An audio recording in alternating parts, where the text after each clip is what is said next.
Greetings. My name is Dr. Waddell Brooks, Sr., your host, and this is Community Forum.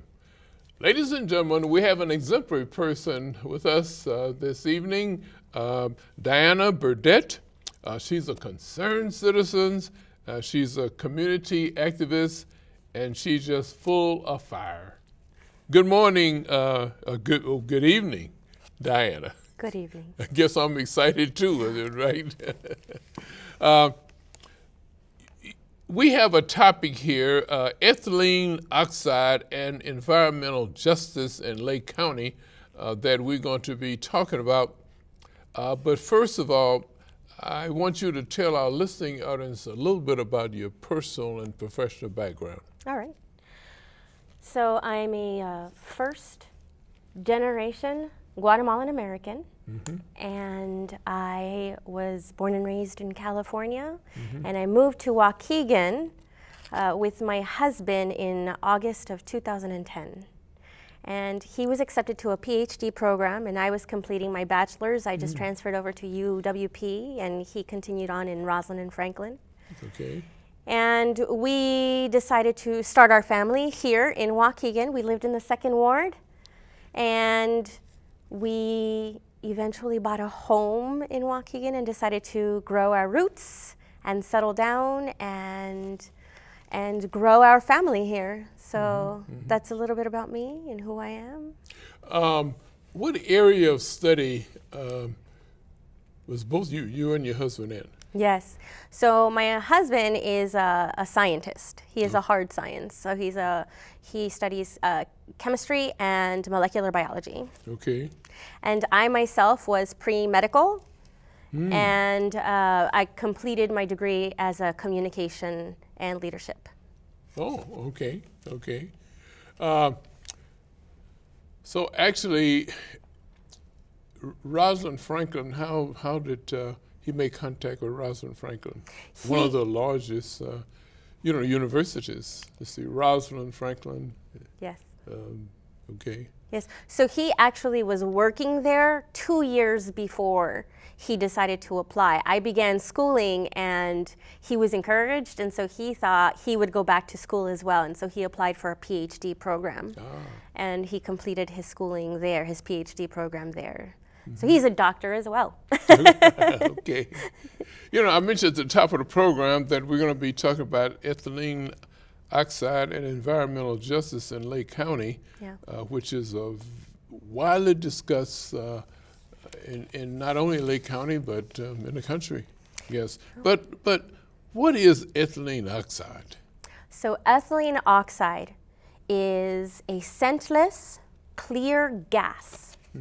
And it is a class 1 carcinogen. It is a known human carcinogen and mutagen. Okay. So what it does, and it does it very well, it does its job very well, is it kills biological matter.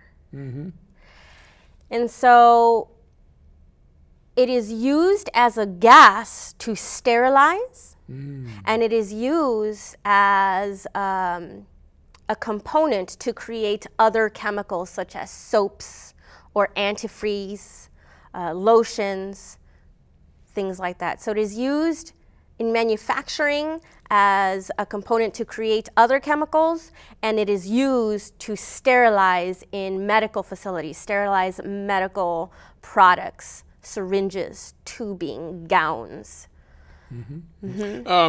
Is it widely used in Lake County? There are 2 facilities in Lake County. One of them is Medline, and the second one is Vantage.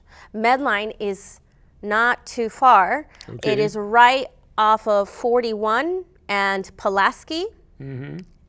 And Vantage is off of Sunset and Delaney. Okay. There's been a lot of coverage by the newspapers about, I guess, Vantage, the one in, is it North Waukegan? That is actually considered Gurnee, but a lot of people like to call it Gurkegan. I got you. Okay. And I know there's been a lot of discussion by people in the area at the city council concerning why is there such a discussion about it recently. So in 2016, the EPA reclassified the gas. Oh, okay. And they increased the severity for adults by 30% and for children by 60%. And they reclassified it, and because of the reclassification, it increased the severity of diseases and problems it could cause humans, but they did not change any of the standards and systems in order to control these gases that were already being used by industry.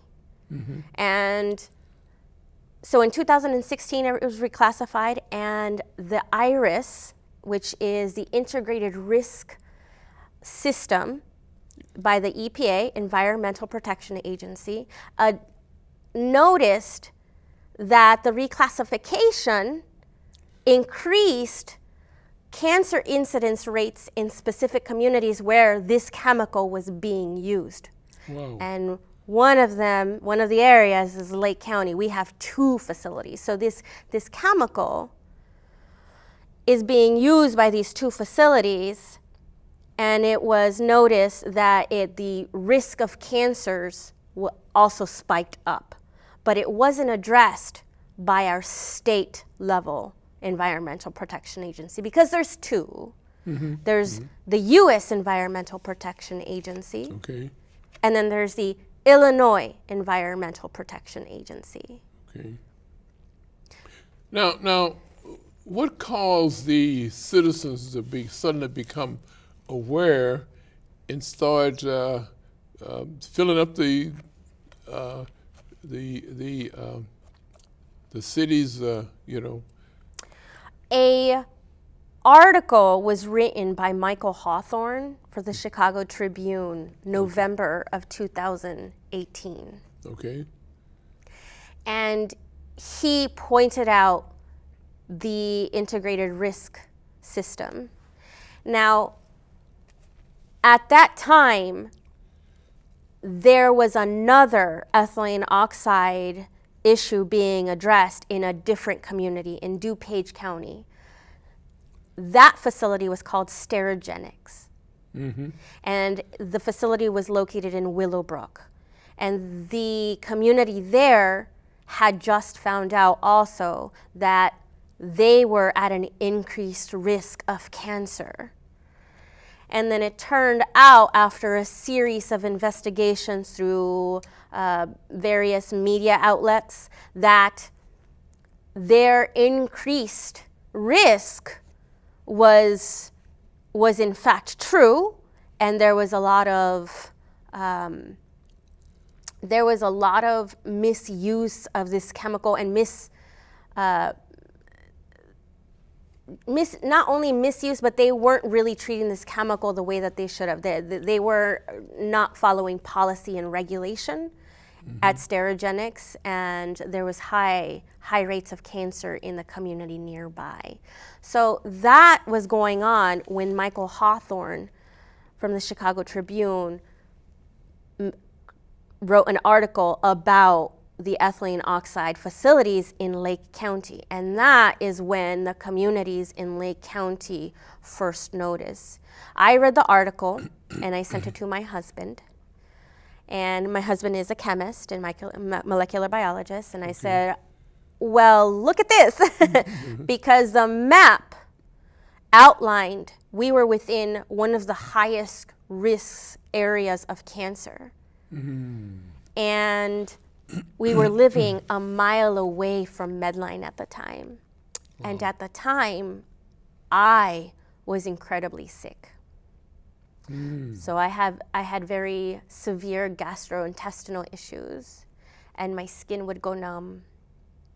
And I would have severe chronic headaches, respiratory issues. My children had skin issues.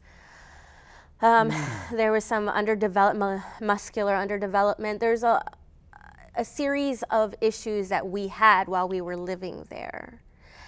When the article came out, I had just moved We had just moved out of the 2nd ward into the 6th ward of Waukegan, and I had just started feeling better. It took me 2 weeks to start feeling better.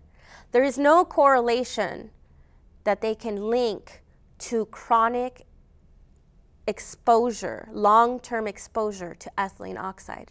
The science isn't there.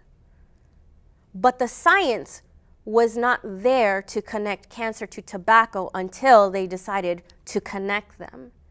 Okay. And that's what we're lacking. There is science that connects ethylene oxide to cancer and chronic diseases as an acute, as a high-level acute exposure. So really big, large doses all at once. And there's a connection there to cancers, and there's a connection to chronic diseases such as anemia and respiratory issues and gastrointestinal issues and miscarriages and all of these. It's a long list.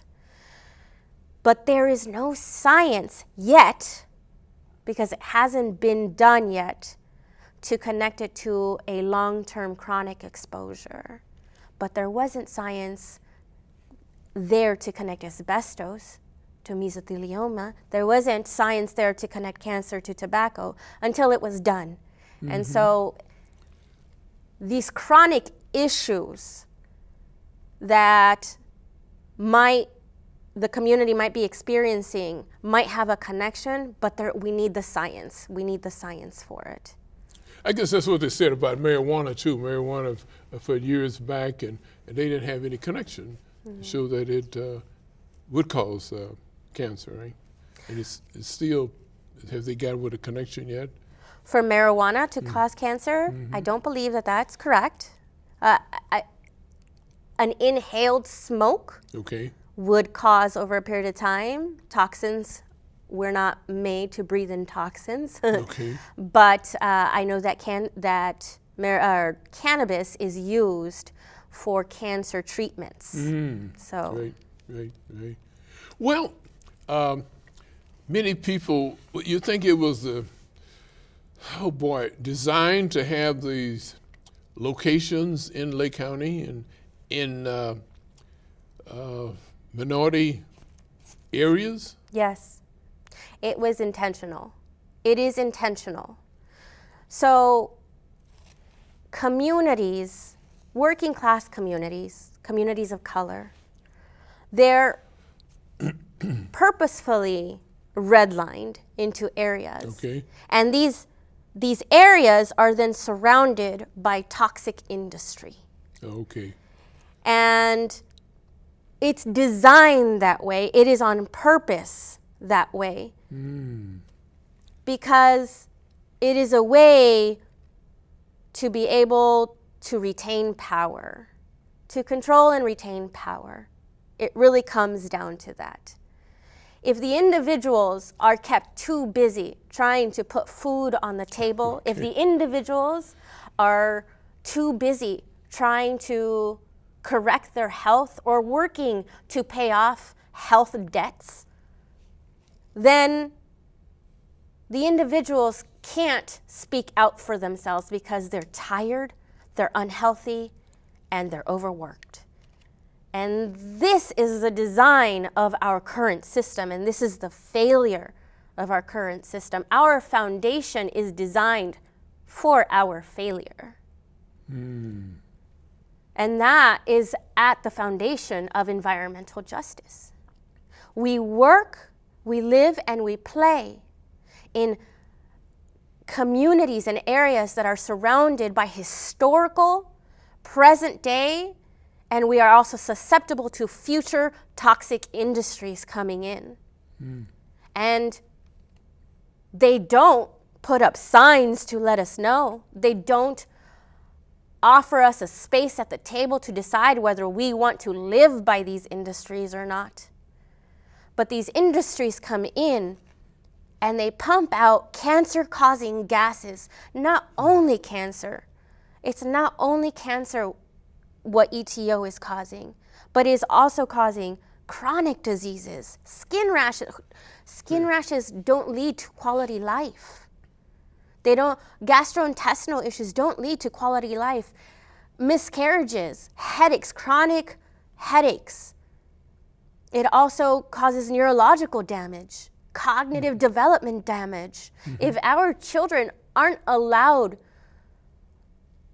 a foundation, a beginning to succeed, then we are setting up our future, our children, for failure. And that's the way it's designed. That is the way it's designed. We have an active coal plant right on the shoreline. That puts out lead, that puts out mercury, heavy metals that we are breathing in. Our community, for every 3 children, 1 of them has asthma. Those are incredible rates. Incredible rates. So we are setting up our future to fail because we aren't invited to the table. We aren't told that we are going to be breathing in these toxins. And we don't have a say in whether we want to breathe them in or not. We have 2 active coal ash ponds also. Coal is burned and ash is the byproduct. It's put into a pond with water to hold the ash down so it doesn't blow away. And that ash contains mercury, lead, heavy metals, the same. So we have historical ash ponds, which we don't know if they have liners. And when it rains, it's going to push these toxins down into our groundwater table. So then we have toxic groundwater. So we have toxic land, toxic air, toxic water. All of these toxins, it's not just one thing. It's not just ETO. We are an environmental justice community. We are a federally designated environmental justice community, meaning we live, play, and work in an area that has cumulative impact toxins. Our foundation has been set up for failure. So our communities unaware for years, right, that this has been happening. It's almost like Flint, Michigan. Yeah. Flint, Michigan, they were unaware that the water, was leaded and so forth. And like you mentioned, that the environmental injustice, really, those children will never be productive professionally. They're going to have more obstacles to overcome. We are a resilient people. We have businesses. There are leaders in the community. And there are so many obstacles that have to be overcome to get to the places that we are in. But tell me this, though. We know about the communities that they reside in, that the companies are in, but aren't the elected officials aware that this is happening, that represent? And what are they doing to improve the health of the communities? So elected officials were informed. The local officials, Yeah. So all levels. There's Okay. municipal, state, and federal. And all levels were informed of the increased risk of cancer in August of 2018. Okay. And so at that point, it is up to them to try and improve their community's prospects. At a municipal level, there has been quite a bit of work done. Okay. The information was brought to Waukegan, municipal level elected officials, and it was them here in Waukegan that decided to move for independent air testing. It was Waukegan who took on the leadership to move for independent air testing. And they got together with the Gurnee municipality Okay. and with Lake County, and they took on a cost and did independent air testing through an independent contractor. Once those levels returned, we were indeed breathing in toxins 500 times higher than EPA standards, than EPA actionable standards. We were, in fact, for years, breathing in this toxin. Wow. And after that, at a state level, we did start to see some legislation. So there are two bills that will kick in at the beginning of the year and will require the strictest technology-based controls for these two facilities. Unfortunately, the strictest technology-based is not the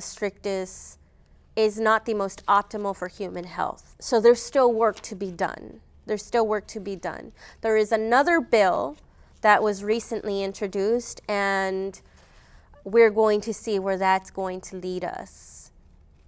It will not be a full ban. It will be a reduction in populated areas, but we don't know the final language for that, so we have to wait and see what we're going to be getting with that bill still. Mm-hmm.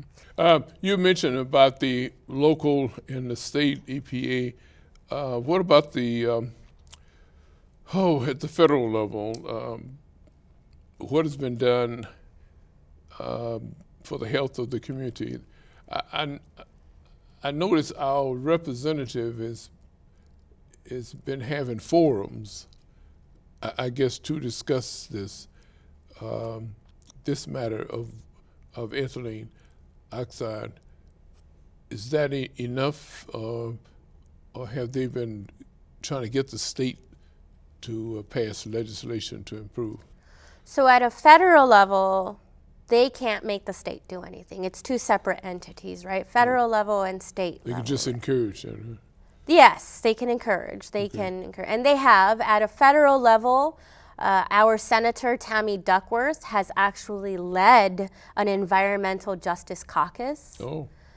And that has begun moving the environmental justice language and trying to focus in on communities who are most vulnerable to experience these multiple cumulative impacts.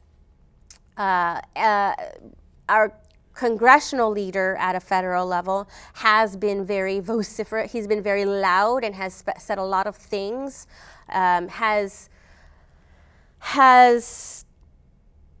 taken the issue to the EPA, but unfortunately, the federal EPA is currently experiencing rollbacks of regulations. They're not increasing regulations, what they should be doing. They are rolling back regulations. Amazing. They're rolling back regulations because the administration of the U.S. federal is under the rule of our White House administration. Okay. I'm not going to say that name. Okay. But everybody understands. Yeah.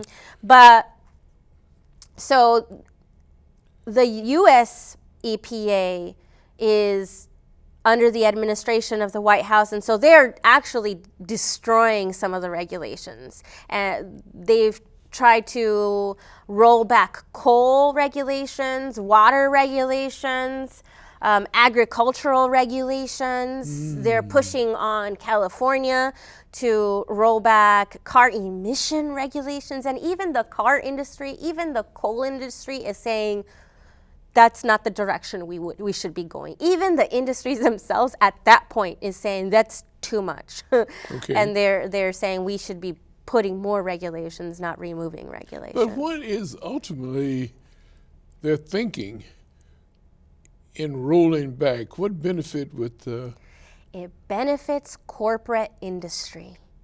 Corporations are allowed to make more money if there are less regulations, because they're able to put out more product without having to worry about toxins being put into our air, our water, our land. That's what it does. Rollbacks increase profits for corporate entities. That's what it comes down to. It's money over people, profit over people, and that's the standard that our current administration is setting. And it's really seeping into every avenue. It's coming down into state and municipal level governments. That if that's what we're seeing at a federal level, it's rolling down the hill also, and it's infecting everyone. And that's what needs to stop. We need to start putting people over profits. Yes, these industries are creating 200-300 jobs, but do we have to be putting 40,000 people in danger for these 300 jobs? No, we shouldn't be. There are greener, safer, cleaner ways to get what this work is done. And we're not addressing it, and we're not trying to change systems because we're looking at profit over people's lives. Should people get more involved? And I mentioned fired up in the beginning. I use the fired up because I remember Benjamin Hooks, that used to be the head of the NAACP, used to always, each year, he used the term fired up. And he used to get the people fired up because he was a minister to him, you know, so he knew how to fire the people up. But shouldn't people locally be fired up more to get people in office that's going to fight to change things? Yes. Yes. If this doesn't fire them up, what will? If this doesn't fire them up, let me paint a pretty picture. Okay. Our foundation is made for us to fail. We have cognitive development problems because of these toxins, which roll into our school systems and cause learning disabilities. Okay. We can have skeletal underdevelopment, muscular underdevelopment, which will cause frustration also. Okay. And so this also seeps into our education system. And then we have a community that's unhealthy and fighting and not able to fulfill a life of quality, to enjoy their life, but instead falls into the same routine over and over because they're just struggling to try to get through day by day. And if you like that, and if you want to continue down that same route, then don't get fired up. But we do need to start looking for people who are going to fight for our lives and not even consider the profit of industry. And that's where we are right now. We need to get people into office who are going to ignore industry and to ignore the money that is put into these political campaigns that will only respond to the interest of the corporation. It has to be the interest of the people. Yes. You have emphasized, and I wonder how can you emphasize it anymore, about environmental justice. Yeah. And this is what you've been talking about, right? So not only in Lake County, in Waukegan, North Chicago, this district, we have 5 Superfund sites. These are historical sites where industry has come in, exploited our people, and then up and left with their profits and left land that causes cancer, that causes blood issues, that causes severe health problems. And they just left it there. Now, these 5 Superfund sites have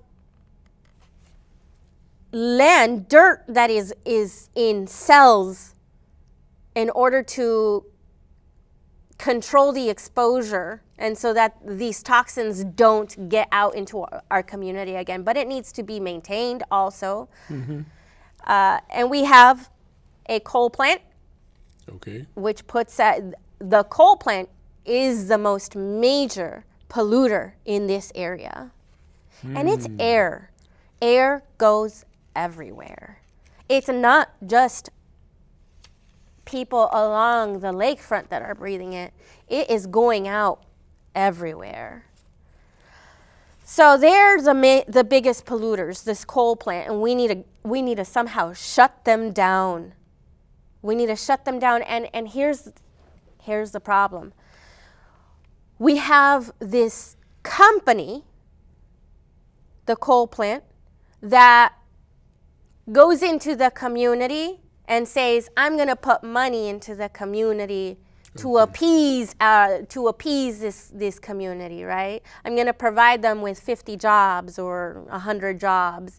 And then I'm going to give them money for their festivals and put up a sign and say, I'm a good neighbor. If you're a good neighbor, don't pump toxins into our children's lungs.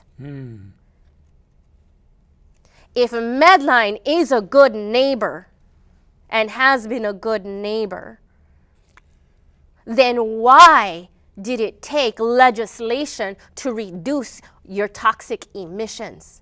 Why did you exploit our community for years without making any upgrades to your system?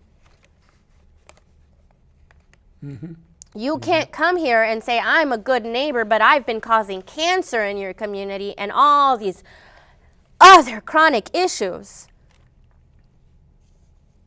and say, I'm a good neighbor. No, you are not. You are killing our children. Children are the most affected by this chemical because it is a mutagen. It is not just cancer causing. It is a mutagen. So it enters our body, and 40 to 60 minutes later, it is exited through our breath, and it causes the damage inside, and then it leaves. And our cells die off. They either turn to cancer or they cause other problems. And you can't even tell because once it enters our system, it mimics other diseases. It mimics migraines. It mimics respiratory issues. And then those respiratory issues are aggravated by our coal plant. So it's not just one thing. It's many things, and it's many industries coming into our community trying to kill us little by little. And if we don't rise up and start saying enough is enough with these industries that are coming in, then we will continue down the same road over and over and over. Do you think Waukegan was a success with the people coming in to protest? Because I noticed we watch it on TV, the council meetings, and the mayor would tell them that if you have any other issues about the air, we've taken care of it. They've decided to do something about it. They voted to do something about it. So he the council was filled with people that didn't have a chance to really continue to talk about it because they are really actually doing is what they can then, right? The council there. At a municipal level. Appeal to, at the municipal level. At a municipal level, the elected officials have done what they are legislatively capable of doing. Till now. There might be a bill coming through that will give them more power to shut down these entities that come in. I mentioned that because I want the listeners in Community Forum to hear that, So maybe I give them some relief to know that their representatives has done as much as they can do. At a municipal level. At this point. At a state level, there's so much more that can be done. If we can get a representative to push a ban, that's what we need. a ban of not just ethylene oxide, but hazardous materials being pumped into our communities. Hazardous materials. Because again, it's not just air. It's air, water, land that we are dealing with. Yes, because in Flint, Michigan, is water. Yep. In Lake County here is air. So For now. For now. Yeah, if we continue to sit back and watch it develop, then the next thing might be water. The next thing might be water. We have coal ash ponds along Michigan, Lake Michigan. Okay. We get our water from Lake Michigan. Okay. These coal ash ponds have high walls, but we are experiencing increased flooding because of climate change. Okay. So this increased flooding persists another year, another 2 years. What's going to happen to those walls holding this coal ash pond in if we don't get that taken care of sooner rather than later? It's going to go into our Michigan Lake. Okay. And that's where we get our water from. So for now, it's only these areas. It could very well be our water sooner rather than later. A new study came out by an organization called Coming Clean Inc. and the NRDC. And it actually studies the economy of communities of environmental justice, and they correlate it to the toxins in waters like Flint, Michigan. Okay. And they have been able to draw a very direct line to the lower economies having dirtier water and better communities, more affluent communities having cleaner, better water. There is a study that just came out 3 weeks ago that has drawn correlation to that. Dan, this is not the first time. You are a concerned citizen, I mentioned at the top of the program, and you've been a community activist for a long time. But tell us about some of the other things you were doing as a community activist before you got involved in this era. So I'm a mother, Okay. first and foremost, and I also had a difficult experience with giving birth. Okay. And I had to experience cesarean sections. Okay. But that experience really made me aware of the difficulties that are experienced for mothers and how a mother who has had a cesarean section becomes a target of the non-natural birth movement. So I became an activist, and I was trying to speak to in Lake County to communities in Lake County about how you can experience a natural cesarean section and still form that connection with your child that you're not able to experience when the baby is a naturally born placed on you. You're connected to tubing, you're connected to a mask, your blood levels are controlled, and so there's a curtain put up, and so there's a lot of restriction between you and the natural connection to the child. And it's very difficult. But there is a new form of cesarean. It's called a natural cesarean section, and I started doing a lot of research in that. I do research a lot. Okay. Okay. I can be a passionate person, and so I start doing research. And I started doing research, and I was able to have a successful natural cesarean section my second time around. And then I also became an activist in breastfeeding. A lot of women of color aren't able to breastfeed because we are not offered the environment to successfully breastfeed our children. Many of the mothers give birth and then go back to work 2-3 weeks later. And in these workplaces, they don't provide them the privacy to continue to be able to have that system to breastfeed your child. So they end up, and they they're overworked and they're stressed. And a lot of chemical issues are being experienced for women and mothers at that point. And so I became an activist trying to overcome and also pinpoint these areas where we are failing our women of color in being able to have this experience, this natural experience with our children. So yes, I went around and I was talking about that a lot. We're also, in the Latino culture, we're also told that it's just better to give formula over breast milk because it's man-made, and so it's better. But it's not. So, neither formula, neither breast milk is better. A fed baby, a healthy baby is best. So, Right. yes. Well, I have to notice something in your personality there. You're very passionate, and I have to admire you for that too. You're very passionate about what you're doing. And so congratulations on it. So maybe we need more passionate people to get involved. We're at an election season, right? And so Okay. a lot of people are running to go get registered. Many are not going to go get registered. Okay. But registering is just the most minimal thing you can do. But you have to be registered before you can vote.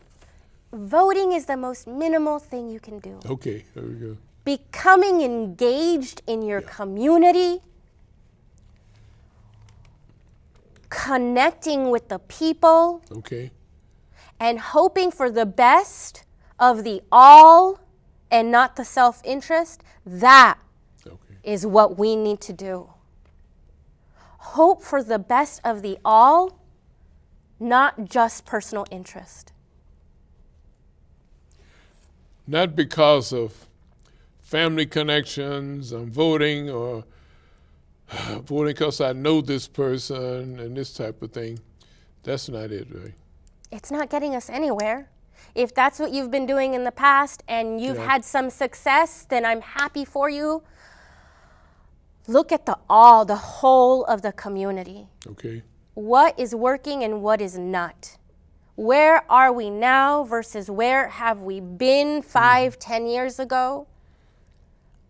Should we have been further along? Are we progressing? That's what it is.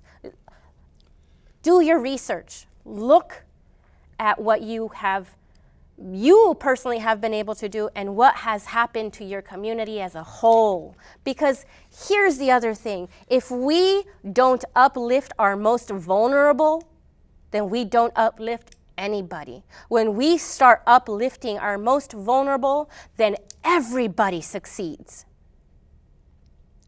So we have to really study what the issues are. Become engaged. Become engaged in your school board. Go to city councils. You don't have to go every city council. I do. Okay. But you don't have to. But know what's happening. Get into conversations about what is happening.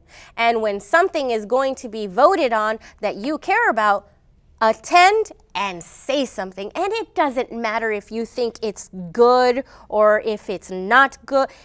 It is good because you are making your voice heard. Mm-hmm. No matter what the subject. Speak out. It's time for us all to stand up and speak out. Mm-hmm. Even though it's only 3 minutes, Yes, we're allowed only 3 minutes. But if you have, I've been experiencing that. Yes, I was there. But if you have an issue that you wanted to emphasize, you can request an audience to have more time to speak. You can make appointments. You can speak directly to your alderman. You can speak directly to the mayor. You can make an appointment to go see the mayor. These aren't people who are untouchable. These are just people. Yeah. And they're in place to represent our best interest. So let's make our best interest known. And sometimes it's great to do that to find out just how they're thinking. Yes. Are they thinking for the good of the community, or do they have self-interest? Yes. You find that out by going talking with them. Yes, absolutely. Another big avenue is volunteering too. That's a real important. If you tool. have something to give, then give it. My privilege is this time that I am able to give to the community. All the work that I've done is volunteer. Okay. Everything. I was, staying up till 2 a.m, trying to get presentations together to present to communities. Yeah. That's all volunteer because I have that privilege, the flexibility to stay up till 2 a.m. and get it done. That's my privilege. And so I'm going to give that. I can give that, so I will give that. Yeah. Let's talk about how important our bodies are. You know, I always say that this is not our body, this is God's body, and we should take care of it, because it's a spiritual body. And I mention that because putting alcohol and smoke and this type of thing is destroying the body that God has given you, So I don't smoke or I don't drink, But look here, there are several systems we should be concerned about. And you've been talking about them all the way through the program. We have the circulatory system. We have the respiratory system. We have the digestive system. We have the muscular system, neurological system. So that's 5 major systems. Skeletal system still also gets affected. Okay. Let me add the skeletal system down here too. I had 5 down here, but skeletal is very, very important. But tell us, you want to emphasize on these systems, how important they are. We also have dermatological systems. Our skin is another system that we have to take a look at. All of these systems are affected by our environments. And our environments then lead to the rest of our life, the rest of our days. So when one of our systems is failing, then the rest of our systems begin to fail as well. And they're all connected. They're all connected. We're a biological being. If one portion of us is falling behind, then the rest of it's trying to keep up. So if our bodies are failing, then our social lives are failing, then our financial life is failing, because everything intersects. And that's another topic we should talk about sometime, but everything intersects. I talked a lot about environmental issues that we experience, but these environmental issues, they throw out little fields, little fingers throughout all of the other systems, to our social system, to our economic system. And if one of them, just like our body, fails, then all the other ones are affected as well. Another one, how important are forums? Now, I mentioned about going to city council and express our feelings there, but community forums, this is a community forum here now, but community groups, for example, this is important too. This is exceedingly important to get together so that you can get the facts, and people I'm sure they'll be alarmed to hear the facts that you're presenting now, and you could get it to them. They could start thinking, and then they could go with a concerted effort to the council to get things changed. And community forums are essential because that's where you get the information about what's happening within the community. We're going to have a new tax system coming up. Go to those tax forums. We're going to have a clean energy jobs forum coming up. You want to know about the type of clean energy jobs that we can have in our future? Go to that seminar. There's one coming up in Zion in next week, I believe, on the 24th. These forums are essential if we want to plug in and get engaged. That's how we do it. If we want to plug in, we want to make a difference, we want to get engaged, that's how we do it. And it's hard.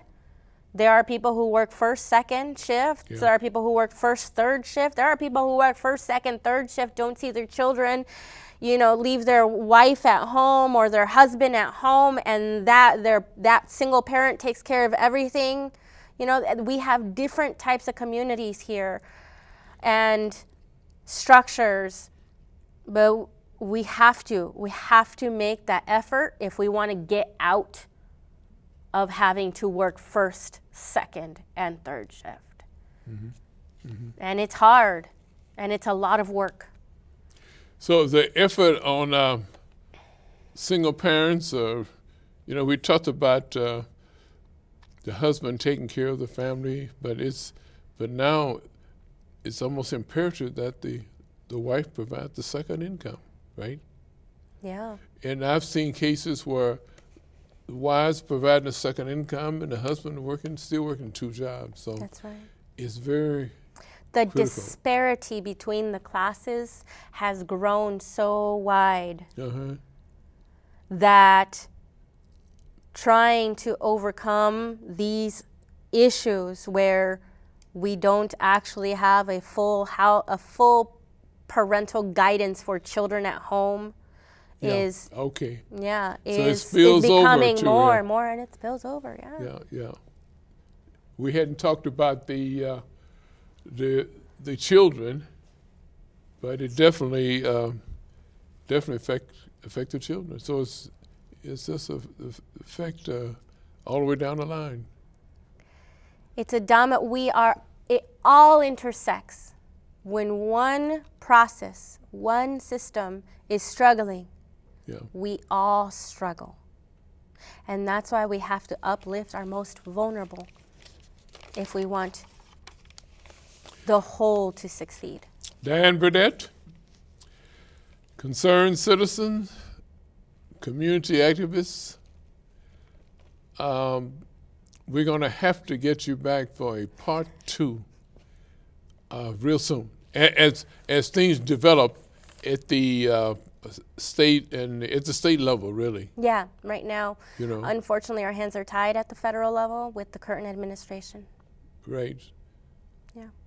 So I just encourage you to stay prayerful and don't give up. Okay. Don't give up. What are your next steps at this point? To continue to create these forums, these spaces, where people feel comfortable and where we can engage at every level with community members. That's what I really want to continue moving forward, is creating spaces where people feel comfortable, where we can have conversations, these hard conversations that need to be had. So I'll be moving forward and trying to put together forums. Okay, that's a key there too, Yeah. And you shouldn't have a problem with all the people that I saw at the Waukegan City Council. Yes, there's been a lot of people. And there should be a heavy turnout at the other councils too, Zion and also North Chicago, right? There should be. There should be. Because the most people affected are certain ethnic groups, right? The most affected. That's right. And you mentioned that you moved out of the area that you were being affected by. Yeah. But everyone cannot move. That's right. So they have to cause the wheel to turn. That's right. By going out with these forums and expressing their dissatisfaction. And it does work. It does work. We got air quality testing. We got legislation. We're moving on more legislation. It does work. You just need to stand up and show up. Okay. And get engaged. It's not just a vote. Okay. It's engagement with your community and wanting better for the whole and not just a few. Mm-hmm. That's another topic. And recently I had the Lake County clerk on, and she was talking about the voting, but and what to do with the vote and the educating the voter and this type of thing. But what you're promoting is activism, Yeah, getting people active. that's right. You know, once you get your card carrying, voter card carrying and so forth, but that's not going to improve the air quality. Not good enough. It's not good enough where we are. The disparity is too wide. It's too big. You want to make a change. Okay. You want a better life. Get engaged. And fired up. Get fired up. It sounds like you're actually fired up. And if anyone wants to contact you, how do they contact you? You have an email or a phone number? Yeah, you can email me at my last name, Burdette, my first name, Okay. at gmail.com. Or I'm on Facebook. You can contact me on Facebook very easily, Diana Burdette. I'm very public, so you can contact me that way. If you have a question, if you want more information, I am happy. I am happy to be there and provide that space. Yes, please reach out. I'm there, and there's always Google too. Oh, that's right. You can Google. So the medias provide many opportunities. Yes. To get involved, and this is the key. And we say it does work. The topic of ethylene oxide and environmental justice in Lake County is the key. We want justice. Well, I want to thank you very much, Dan. You have caused my ratings to go sky high. Well, it really should, right? Because we're talking about the quality of life. Quality of life. We all deserve a life worth living. Okay. Not just a few. We all do. Okay. Not just the minority community there, but it seemed like they all want to locate in areas where people do not shout out. But they haven't met Diane Burdette yet. They have by now, probably, Yes. So I want to thank you very much for sharing. And I hope that you get a high response through the different medias that you just, and Diana Burdette, if they type into that, they have to get you, right? Yeah. You can type that into Google, you'll find me. Ladies and gentlemen, we've been talking with Diana Burdette, concerned citizen and community activist, and she's been elaborating on ethylene oxide and environmental justice in Lake County. And we want to thank her. She's an exemplary person. To contact her at any time under the name Diane Burdette. Ladies and gentlemen, this has been Community Forum. My name is Dr. Waddell Brooks Sr., your host.